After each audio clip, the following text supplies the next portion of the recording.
ডিম আর সয়াবিন আর ঘরে থাকা সবজি দিয়ে হেলদি এবং টেস্টি পাস্তা রেসিপি নিয়ে চলে এসেছি। দেখুন, দেখতে রেস্টুরেন্টের মতো হয়েছে না? খেতে যেমন সুন্দর, দেখতেও তেমনি সুন্দর।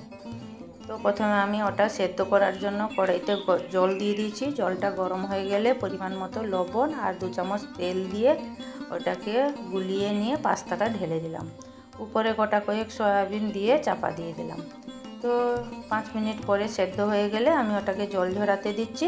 তারপরে ওই কড়াতে একটু তেল দিয়ে গোটা কয়েক লঙ্কা আর গাজরগুলো দিয়ে একটু লবণ দিয়ে বেশি আঁচে ভেজে নিচ্ছি। তবে আগে থেকে সয়াবিনগুলো বেছে তাকে চিপড়ে একটু ছোট ছোট করে কেটে নিয়েছি। এবার দিয়ে দিলাম সেই সবজির মধ্যে। ওটা একটু ভাজা হোক, লবণটা মেখে যাক। আমি বেশ কিছুটা পেঁয়াজ কুচো করে রেখেছিলাম, ওটা দিয়ে দিলাম। বেশিক্ষণ ভাজবো না। এবার দিয়ে দিব পরিমাণ মতো লবণ। তার মধ্যে আমি দিয়ে দিচ্ছি ডিম।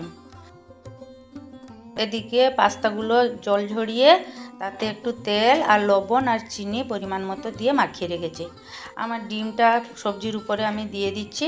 তাতে কিছু মশলা অ্যাড করব। তো ভালো করে এটা ভেজে নিচ্ছি।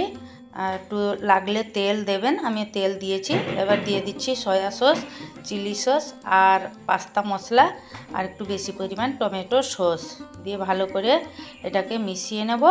তারপরে দিয়ে দেবো এই যে পাস্তার আমি নুন আর চিনি আর তেল মাখিয়ে রেখেছিলাম, সরাসরি দিয়ে দেবো কড়াতে। দেখুন ঝরঝরে হয়েছে। আপনারাও গলিয়ে নেবেন না, এইভাবে একটু সেদ্ধ করে নেবেন, ঠিকঠাকভাবে থাকবে। তো ভালো করে মিশিয়ে নিচ্ছি।